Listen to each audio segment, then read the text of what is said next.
कहते हैं भ्रष्टाचार की शुरुआत अक्सर छोटी रकम से होती है, लेकिन उसका अंत करोड़ों की काली कमाई पर जाकर होता है।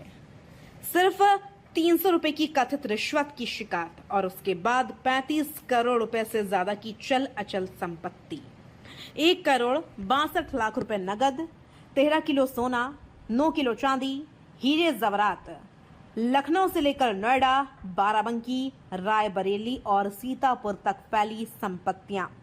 क्या एक सरकारी अधिकारी अपनी वैध आय से इतना सब कुछ बना सकता है, या फिर यह सिस्टम में वर्षों से पल रहे भ्रष्टाचार का सबसे बड़ा चेहरा है? क्या सिर्फ 300 रुपए की रिश्वत की शिकायत 35 करोड़ रुपए की कथित काली कमाई का राज खोल सकती है?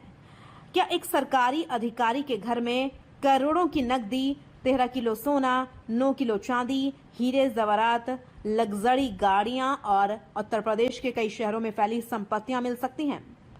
क्या एक मामूली शिकायत ने भ्रष्टाचार के उस नेटवर्क का दरवाजा खोल दिया जिसकी परतें खुलते खुलते पूरा सिस्टम सवालों के घेरे में आ गया? और सबसे बड़ा सवाल, अगर 300 रुपए की शिकायत पर इतना बड़ा खुलासा हो सकता है, तो उन हजारों शिकायतों का क्या हुआ जो कभी जांच तक नहीं पहुंची? आज की इस विशेष रिपोर्ट में हम आपको बताएंगे आखिर कौन है पूर्व एआरटीओ ललित कुमार, 300 रुपये की शिकायत से जांच कैसे शुरू हुई, 4 साल की जांच में क्या क्या सामने आया, विजिलेंस को छापे में आखिर क्या मिला, किन किन शहरों में संपत्तियां मिली और अब आगे कानूनी कार्रवाई किस दिशा में बढ़ेगी। रिपोर्ट पूरी देखिए, क्योंकि हर अगले मिनट में एक नया खुलासा आपका इंतजार कर रहा है। उत्तर प्रदेश में भ्रष्टाचार के खिलाफ चल रही कार्रवाई के बीच विजिलेंस विभाग ने एक ऐसी छापेमारी की है जिसने पूरे प्रशासनिक तंत्र को झकझोर दिया है। मामला है उत्तर प्रदेश परिवहन विभाग के सेवानिवृत्त सहायक संभागीय परिवहन अधिकारी यानी पूर्व एआरटीओ ललित कुमार का। लखनऊ के अलीगंज स्थित उनके आवास पर 2 दिनों तक चली तलाशी में जो कुछ मिला उसने जांच अधिकारियों को भी हैरान कर दिया। घर के अलग अलग हिस्सों, अलमारियों और लोकरों से करोड़ों रुपए की नकदी, भारी मात्रा में सोना चांदी, हीरे के आभूषण और करोड़ों की संपत्तियों से जुड़े दस्तावेज बरामद किए गए। लेकिन सबसे दिलचस्प बात यह है कि इस पूरे मामले की शुरुआत करोड़ों की शिकायत से नहीं, महज 300 रुपए की कथित रिश्वत की शिकायत से हुई है। 300 रुपए की शिकायत से शुरू हुई कहानी। सूत्रों के अनुसार वर्ष 2020 में कानपुर में तैनाती के दौरान ड्राइविंग लाइसेंस बनवाने के लिए 300 रुपये रिश्वत मांगने की शिकायत तत्काल परिवहन आयुक्त तक पहुंची। 11 सितंबर 2020 को शिकायत के आधार पर एंटी करप्शन जांच की अनुमति दी गई। यहीं से शुरू हुई उस अधिकारी की वित्तीय जांच जिसने अगले 4 वर्षों में आय से अधिक संपत्ति के गंभीर आरोपों का रूप ले लिया। एंटी करप्शन की जांच में अधिकारियों ने ललित कुमार की वैध आय और खर्च का मिलान किया। जांच में पाया गया कि निर्धारित अवधि के दौरान वैध आय लगभग 93.26 लाख रुपए थी, जबकि चल अचल संपत्तियों और अन्य खर्चों पर लगभग 1.63 करोड़ रुपए खर्च किए गए। यानी जांच एजेंसियों के अनुसार लगभग 68.66 लाख रुपए का अंतर सामने आया, जिसे आय से अधिक संपत्ति माना गया। इसी आधार पर मामला दर्ज हुआ और आगे की जांच विजिलेंस को सौंप दी गई। जांच शुरू होने के समय ललित कुमार राजपत्रित अधिकारी नहीं थे। बाद में एआरटीओ पद पर पदोन्नति मिलने के बाद उन्होंने यह तर्क दिया कि राजपत्रित अधिकारी होने के कारण मामले की जांच विजिलेंस द्वारा की जानी चाहिए। इसके बाद लगभग 1.5 वर्ष पहले विवेचना एंटी करप्शन से विजिलेंस को स्थानांतरित कर दी गई। 2 दिन चली तलाशी और खुलती गई परतें। 7 और 8 जुलाई को न्यायालय से प्राप्त सर्च वारंट के आधार पर विजिलेंस टीम ने लखनऊ स्थित आवास पर छापा मारा। तलाशी के दौरान बरामद हुआ लगभग 1 करोड़ 62 लाख रुपए नगद, करीब 13 किलोग्राम सोना, लगभग 9 किलोग्राम चांदी, बड़ी मात्रा में हीरे और बहुमूल्य आभूषण। जांच एजेंसियों के प्रारंभिक अनुमान के अनुसार केवल सोना, चांदी और आभूषणों का मूल्य लगभग 20 करोड़ रुपए बताया जा रहा है। कई शहरों में फैला संपत्ति का नेटवर्क है। तलाशी के दौरान अधिकारियों को कई जिलों में फैली संपत्तियों से जुड़े दस्तावेज भी मिले।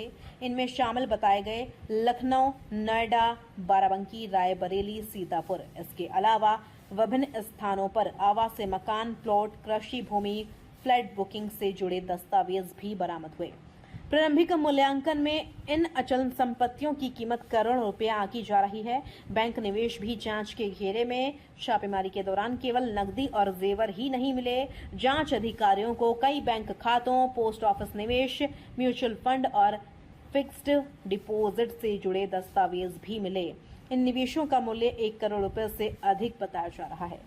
अब जांच एजेंसियां इन सभी निवेशों के स्रोतों की जांच कर रही हैं। लग्जरी कारें और लाइसेंसी हथियार भी बरामद है। तलाशी में टोयोटा इनोवा, हुंडई i20 जैसी गाड़ियां भी मिली।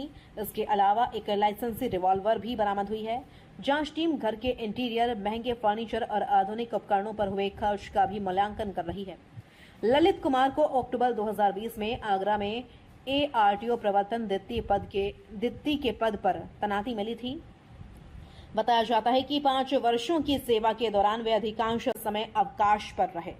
जुलाई 2025 से अक्टूबर 2025 तक उन्होंने ARTO प्रशासन का अतिरिक्त प्रभार भी संभाला। 31 अक्टूबर 2025 को वे सेवानिवृत्त हुए और लखनऊ में रहने लगे।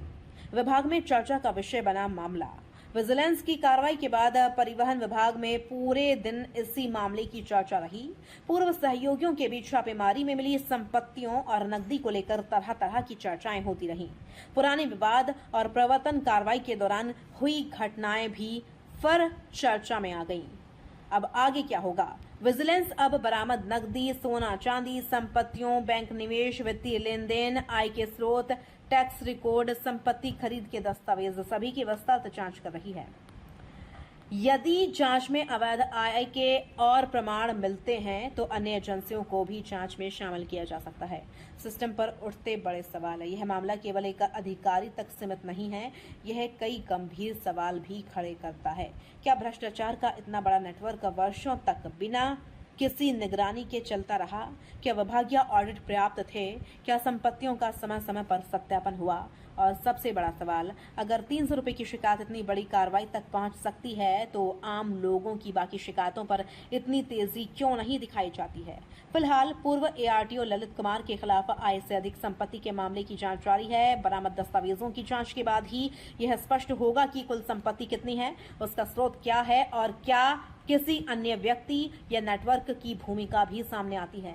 यह मामला सिर्फ एक अधिकारी की कथित संपत्ति का नहीं, यह उस व्यवस्था की पारदर्शिता का भी परीक्षा है जहां जनता यह जानना चाहती है कि भ्रष्टाचार के खिलाफ कार्रवाई आखिर कितनी दूर तक जाएगी। एक समय 300 रुपए की कथित रिश्वत शायद एक छोटी शिकायत लग रही होगी, लेकिन उसी शिकायत ने आज करोड़ों रुपए की संपत्ति, सोने चांदी के भंडार और कई शहरों में फैले कथित संपत्ति नेटवर्क का पर्दाफाश कर दिया। अब सबसे बड़ा सवाल है, क्या यह सिर्फ एक अधिकारी की कहानी है या फिर सरकारी तंत्र में छिपे भ्रष्टाचार की सिर्फ एक परत खुली है? क्या जांच यहां रुक जाएगी या फिर इस नेटवर्क से जुड़े दूसरे चेहरे भी सामने आएंगे? इन सभी सवालों के जवाब आने वाले दिनों में जांच तय करेगी। फिलहाल इस मामले में जांच जारी है और अंतिम निष्कर्ष संबंधित जांच एजेंसियों की रिपोर्ट तथा न्यायिक प्रक्रिया के बाद ही स्पष्ट होगा।